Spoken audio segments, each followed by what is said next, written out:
Another Telling It Like It Is. My name is Jade Alberts, the founder of Pure Guidance, and we are live. If you have any questions, ask away. If you are watching this after the fact, put your questions in there and we will answer them. I would also like to thank the Canadian Blockchain Consortium for sponsoring this. Also, they're hosting the ALBERTA Technology Symposium, April 26th, 27th in Calgary. Tickets are on sale now. You're going to have some of the top tech leaders throughout our province. And of course, the best part of any conference is the networking. You should be able to shake 300, 350 hands. So if you want to meet a lot of people, come on out and we will have some fun over those 2 days. But getting into today's conversation, I am excited to bring in we won't say who won the last two Grey Cups because I'm a Riders fan, but from Manitoba. Andy, how are you today? Yeah, doing great. Yeah, thanks for having me on. This is really exciting. No, I'm excited. I mean, I guess as a disclaimer, we'll put it out there that, we've known each other for a while and I've been helping you and the CBC has been helping you and Matt Burgoyne is, obviously your lawyer and been helping you through this process. So it's been a pleasure getting to know you.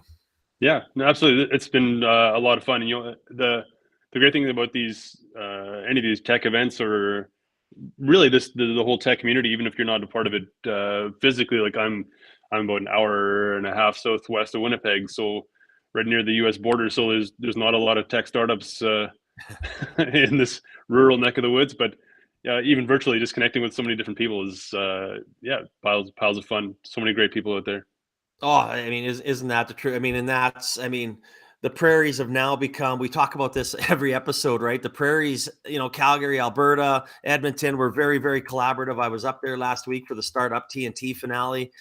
And I'm like, oh, I'm going to meet a whole bunch of new people. And I was like, oh, I knew like 90% of the people in the room. You know why? Because we all work together. We all collaborate together and I wouldn't have it any other way. And now you're seeing this, pass into the prairies, Manitoba and Saskatchewan, which is even bringing us all, even closer together. Yeah, absolutely. Yeah. It's amazing how everybody's like, you're all kind of working on your own project, but everybody is just rooting for you and they're all cheering you on. And I've got a buddy of mine who's originally from this area and he's started his own company. He's out of Winnipeg now, but he's like, we're constantly checking in with each other and you're patting each other on the back and cheering each other on and that kind of thing. It's a lot of fun. It's great. Oh no, absolutely, absolutely. And other than startups, obviously, blockchain digital assets are like my favorite subject. So, this is a rare occurrence where I can combine the two of them. And again, I love hearing inspirational stories behind why founders started their businesses. So, you know what? Please, take some time here, share your story why you founded TerraGen. Yeah, sure. I think like any startup is kind of like the byproduct of your environment and your circumstances, right? And like for me, I kind of feel like my whole life has been leading up to this moment in some way. Like every job I've had before, every startup, I used to do restaurant startups, and every one of those, like you learn lessons along the way that kind of lead up to where you are right now. And so like I guess TerraGen came out of, I've been working on this thing for 4 years, just kind of evenings and weekends in my basement, and as my wife kind of laughs at me or whatever, just as because she's seen me try a few things before, and some have done better than others, but anyways, been for 4 years I've kind of been picking away at this idea. Like I've like a lot of people, I've got this kind of crypto blockchain hobby kind of thing. You invest in some coins and you see how they do and you read some headlines and that kind of stuff, but more just a hobby. And then I had a timely conversation about 3.5 years ago or so with the gentleman about something called security tokens, and how those can be a fit for a lot of things, a lot of use, really practical use cases going forward, and how they're really changing the way that traditional business has been run.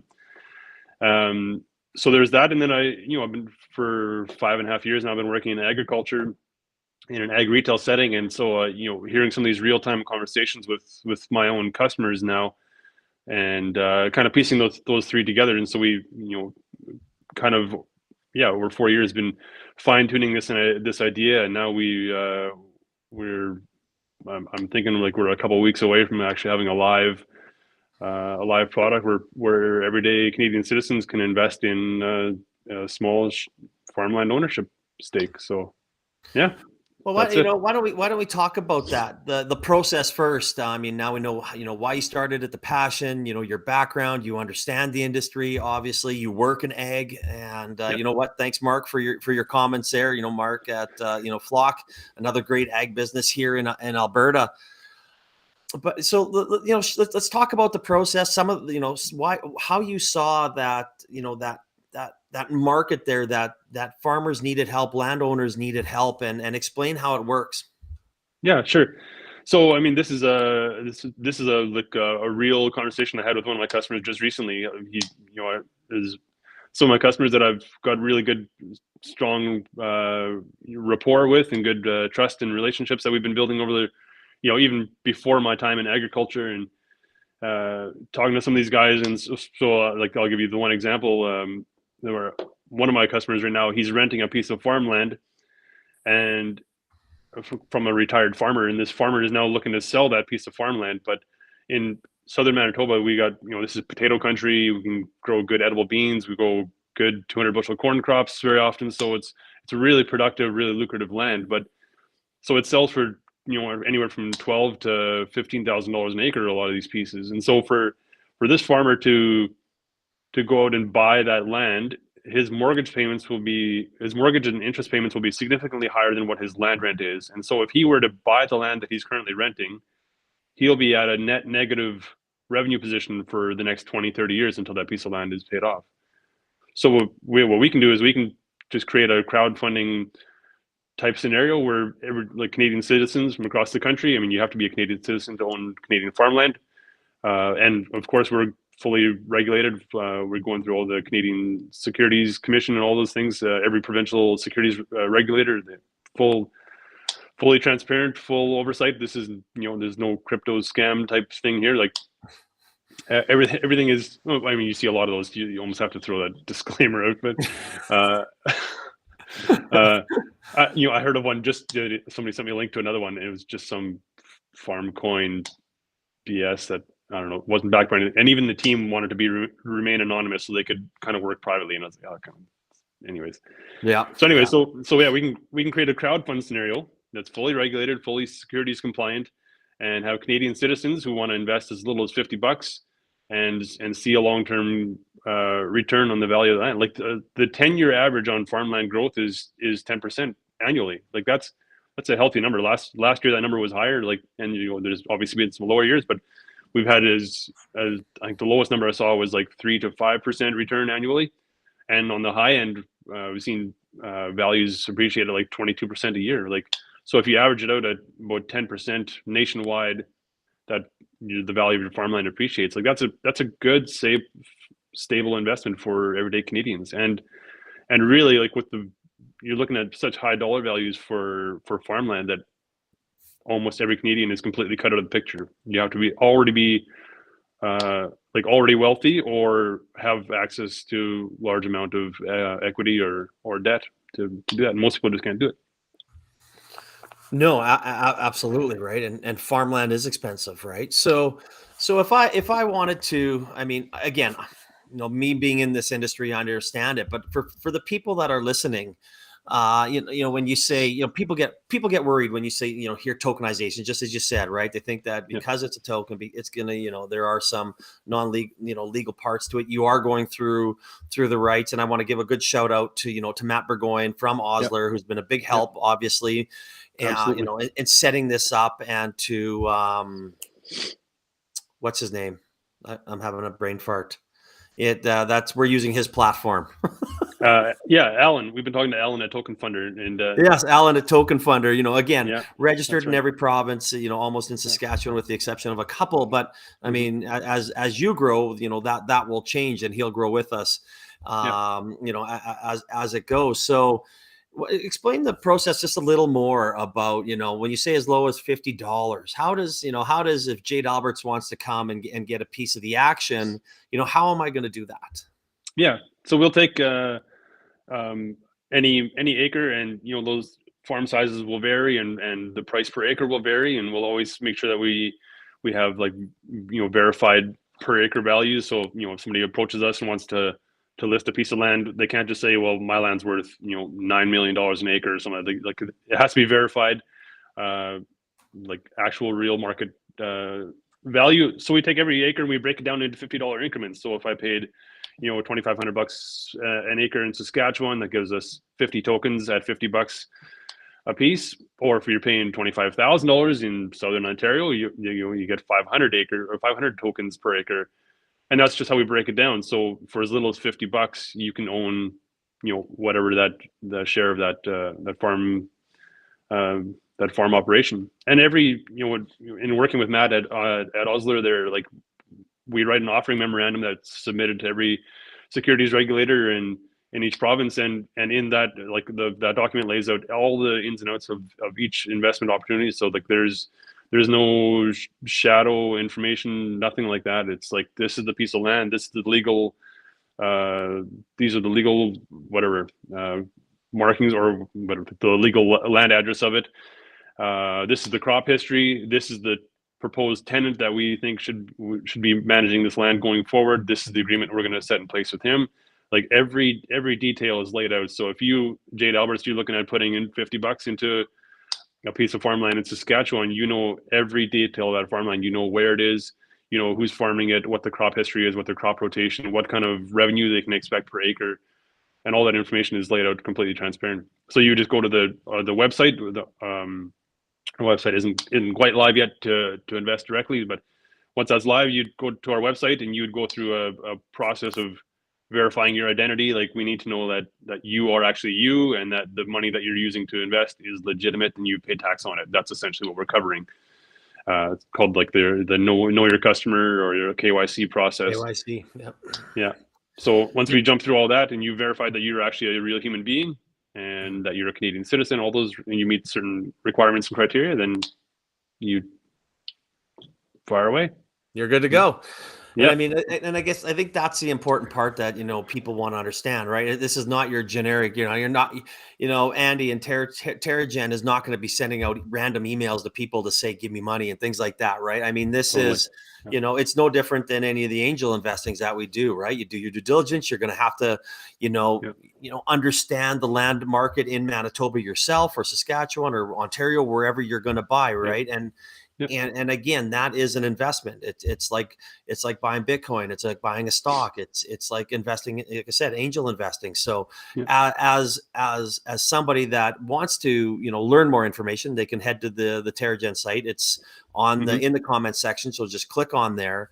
So, I mean, what other education pieces are you going to be providing to make sure that, people really understand this? Because every time you say, I want to, discuss this a little bit, they might think it's a scam, even though we know it's not. We've got one of Canada's top law firms in it, and Alan's, Token Funder's website. And it is very, very legitimate. So what education are you going to be providing, or you think, or will you have to provide over the next, maybe 6 months to a year? Yeah. So I've been talking to a marketing firm about putting together like a video series, kind of an interview type video series that we can post to all of our social channels. Just letting people know, like, I mean, to really simplify it, security tokens are digital shares. You're purchasing digital shares in a farm corporation is what you're doing. Yeah. That's like the most simplified version. And you can use like a TD investing app or Wealthsimple or any of these online trading apps, and you can buy digital shares in any corporation that's listed on the TSX or the the New York Stock Exchange or whatever. This is the same kind of thing. It's just that the only difference really is that we don't have the TSX to list our tokens on. So like it's, I think that's something that's coming down the road, where there will be a larger audience and a larger exchange marketplace for products like ours. But and that's something that's a work in progress. But yeah, it'll definitely be an education piece, but it's not as scary and confusing. And when I've talked to people in the past, and I mentioned the word blockchain, that we're using blockchain for this, and I don't know anything about that tech stuff, and I don't know any Bitcoin or whatever, and like, well, yeah, no, it's quite it's not as confusing and terrifying as you might think it is, right? It's just we're using that as a ledger system to record these transactions. So now it's just, instead of having 2 copies of a ledger, now we've got millions of copies of this ledger distributed across the planet, right? No, absolutely. And I mean, I want to touch base a little bit on the farmer side of things, right? The landowner side of thing. And you just kind of mentioned that, saying, oh, I don't understand that kind of tech. And I mean, at Startup TNT, we just ran our first Ag Tech Summit, and big shout out to Jesse, Hassan, and Gloria in Winnipeg there for being even Gloria was in the life science, but again, really tapped into what's going on in the ag tech industry, way more than I am. I mean, I learned from Wilson and Chris more than anything. They fill me in on what's going on with Tallgrass Ventures. But what do the farmers think about this when you're talking to them? Like, what kind of questions do they have? What kind of concerns do they have other than not understanding the tech? Yeah, so I had a guy just ask me yesterday, like, so will a platform like mine just drive up the land values, or like just inflate the land value market? And I said, I don't see how ours would do that any more than any other transaction. Like, if a piece of farmland comes up for sale, like we're not overbidding on any part of it. Like, this is, the farmland owner is coming to us and saying, hey, like, instead of me listing through a realtor, I'm gonna list my piece of land on your platform, and have every Canadians from across the country own a small piece of it, instead of listing it on a realty website where maybe like one large buyer from somewhere in Canada will buy it. Like, so we're kind of acting in that, like, almost filling a realtor type of role there. So yeah, so like I don't see how we're going to drive up land value. I just don't see that being a scenario any more than anyone else buying. Like, if I'm Jade, if you're selling a piece of farmland and your neighbor comes to buy it, is he inflating the market value? No, he's not. He's just paying fair market value for that land, right? Yeah. Same scenario. We're not going to be participating in any like land auctions or tender sales or anything like that, because we're not out to just buy up as much farmland as we can. We're trying to just facilitate these transactions where we're actually helping 2 parties come together in a way that makes sense for both of them, right? Yeah, you know what, and even I mean, I can remember when my grandpa passed away in the we'll call it the healthy family discussions. Yeah, right. Yeah. This is a while ago. I mean, obviously, to sell the land and how it worked, and I mean, my cousin wanted to take it over, and then they asked me what to do, and I was like, well, why don't you just let him take it over? I mean, get a fair market value, get a price for it, and he can do it, right? So, I mean, maybe there are some even family squabbles that this could solve the problem for. Sure, yeah. And I've heard like actual real scenarios where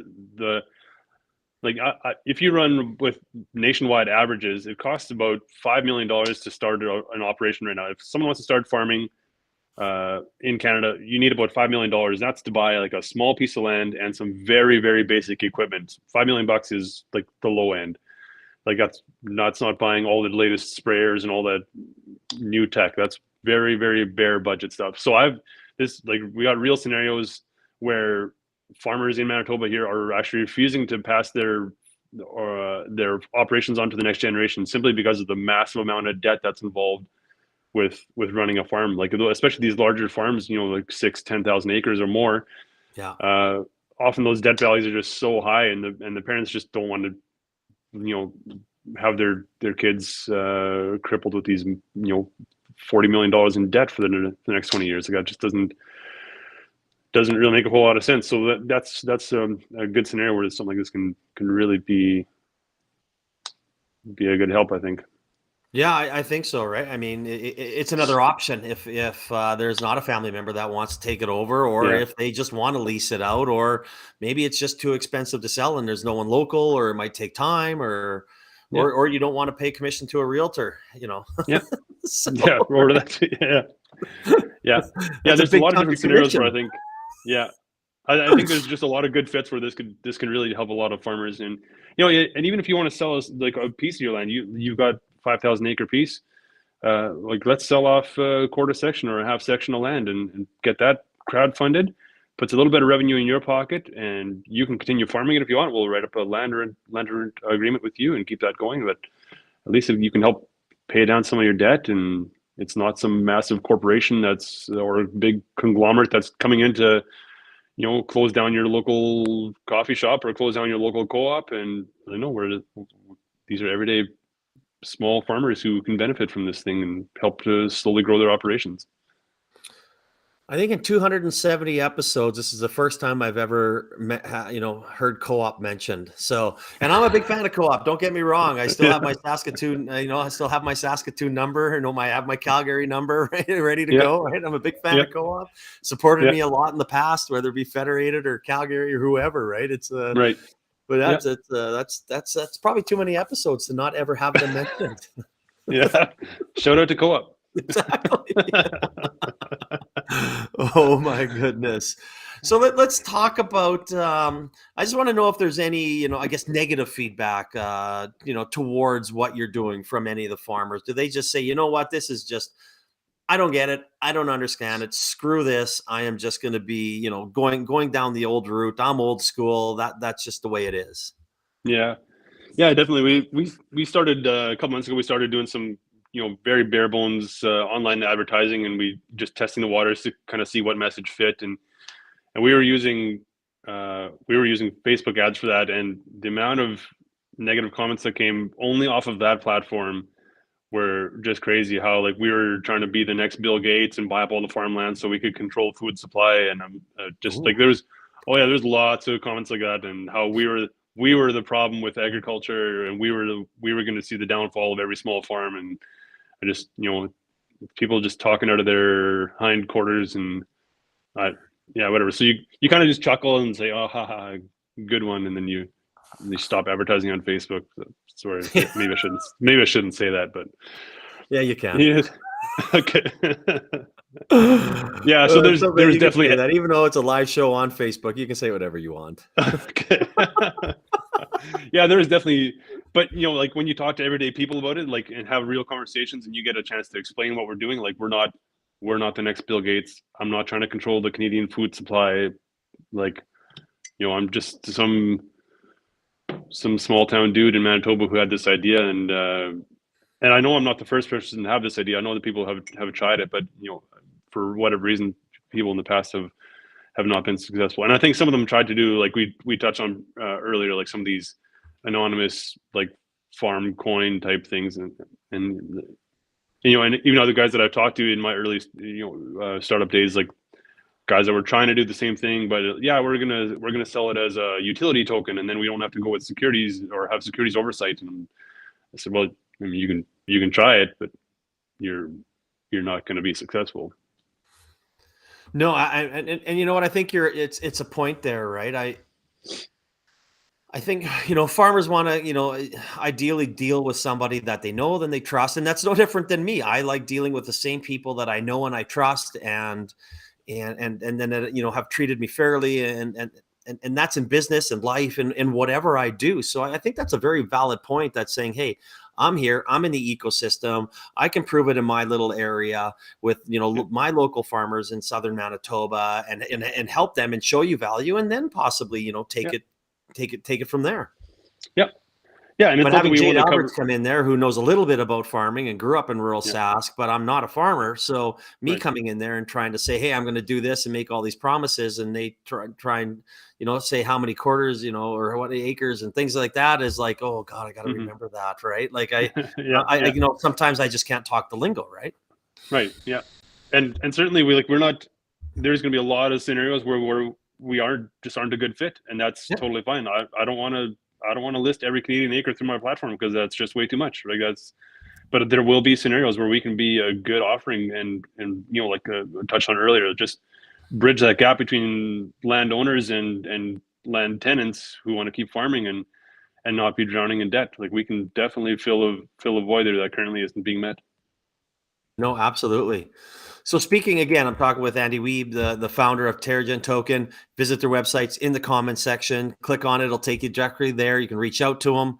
We do have a few questions that you'll have to go answer, Andy, on LinkedIn after this conversation. Sure. But Speaking about, after, what's next for you? What's your short term, let's call it, 6 months to a year vision, and then maybe your, 1 to 5 year vision for where you'll be? Yep.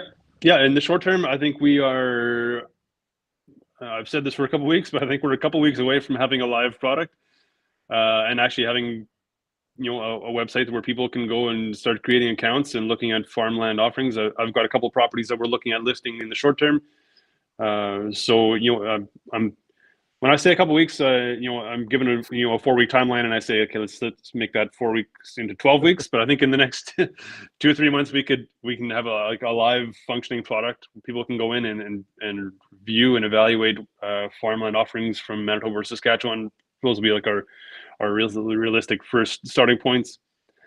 And then, we want to scale up into, across Canada and have this accessible for Canadians across the country. That would be ideal. And that'd be in like our medium term kind of goal. But really the technology could be scaled globally. And if you look at some of the information coming out of the States, like I know you're a large advocate for mental health, and finding support for people. And like one of the stats I heard out of the US is that the suicide rate among farmers in the States is 3 times higher than veterans returning from war. Like that is horrible. Like, and it's not because farming is super lucrative and these guys are doing well. It's because these guys are drowning in debt and they don't see a way out. That's what it comes down to over and over. So yeah, I would love to scale this into the US and beyond. Like I know Australia and a number of other like countries that could really benefit from a platform like ours. And the technology doesn't have to change at all. Obviously we'd have to be compliant with the securities regulators in each of those countries as well. But yeah, certainly we want to provide a support for people who don't necessarily see a way out.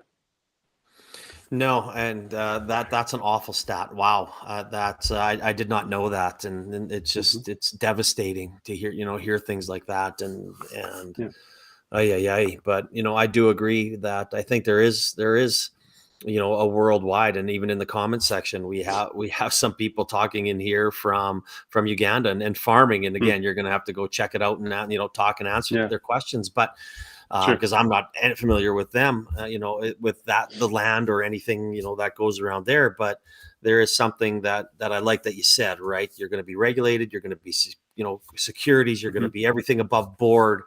And I mean, that's what we ask, right? And anytime, even as a Canadian Blockchain Consortium, right? When you reached out for help, it's like, yeah, I will help you. I can help you on certain areas, but you know what? On certain other areas, here's a few. And you talk to Frank himself, right? You didn't go with Frank as a lawyer, but I mean, again, there are some really good people here that will help it be above board, make it look that it is legitimate, and it will be a good business that can help farmers. Yeah, absolutely. Yeah. And that's the bottom line. We're here to help, right? We're here to help everybody. Every good idea has to start somewhere. Every good idea helps some sector, whether it be ag, clean tech, life science, health, you name it. There's always a benefit to some sector. Yeah, absolutely. Yeah. And I don't think that anybody sets out to start a business simply to get rich. I mean, maybe there are some, but I don't think if they actually enjoy what they do or that they end up finding any sort of success. Everybody who starts a business like ours, or especially in the tech ecosystem, like we're all trying to help somebody. Like we see a need that isn't being filled, and somebody needs help in some way, and that's where we're stepping in. Well, when I ask somebody to share their story, I don't think anybody in 270-ish episodes have said, I'm here to get rich. So I think I'm going to have to agree with you, right? It's always, I started this, I saw a problem, I saw this, somebody needed help, or, I was working in my own industry and this was an issue and I decided to do it, make a solution myself. So I think I agree with you there. Yeah, absolutely. Yeah, it's good. Well, I know I'm always sad when these conversations are coming to an end, but I do have one more, question for you. And again, I mean, a lot of the people I talk to are like you, side of the desk type things, got to get it up and running. I got to pay the bills. I got I got my family. I got to do those types of things. So, I get that. I understand it. So if you had one piece of advice for an entrepreneur startup, what would that be? I would say it's for me, what I find to be my level of success is every day I got to move the wheel forward even if it's just a notch, it could be as simple as sending a quick text message or firing out one email or doing a Google search and researching one item, like whatever that is for you, like just do something every day that moves the wheels forward. And, like this concept, like I said, took me 4 years to get to this point. And, if I would have dedicated full time to it, could have done it faster. Absolutely. But every one of those days with every email, every text, every conversation you have with somebody is a step forward. I agree. Sometimes it's one step forward, 4 steps back. But as long as you're making that first, a step forward every day, doing something to contribute to the growth of your business, that's all a person can ask for. And eventually, you will be able to, if that's, your goal is to step away from your current role. And you don't have to say anything, obviously, because they might be seeing this. But again, I mean, that's something that, or maybe maybe you keep your job. Maybe you hire a CEO and fill the team elsewhere, and you just kind of, be a behind the scenes founder. I mean, there's so many different ways that you can move your business forward. Yeah. I'll just do a quick shout out here to my employer, Chris. Like they've been supportive. I've been transparent with this thing from the get-go. I said I got this silly idea and I got to see if it works, and they've been supportive from the get-go. So they're I think Chris is watching this either live or recording, and so they've been very supportive, and I'm real grateful for it. Oh, that's a great shout out, and I appreciate other bosses or founders like Chris, and we had a couple in the Clean Tech Summit that are working in energy companies that have been saying, "Listen, I'm doing this on the side. I know I'm doing it on sometimes company time, but you know what?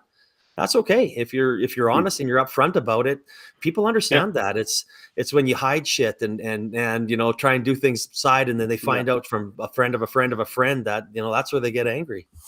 No, totally. Absolutely. Well, that is awesome, Andy. I really enjoyed our discussion today, and it's been a pleasure working with you for the last year or so. And I'm excited for this to launch. I'm excited it to move forward, and I think there's a really good market here for you. Yeah, no, we're excited too, and thanks again for the opportunity. This is been a lot of fun. It's always good to just come on and chat. Right? Yeah. Oh, totally. Absolutely. So Andy's website is TerraGen. TerraGenToken.io. It's on the comment section. Click on it. Again, for anybody that wants to come to the Alberta Technology Symposium, tickets are on sale now. The link is in the website. Click on it there. And again, Andy, thank you. And for everybody who's listening, have a great Wednesday, and we will see you next week.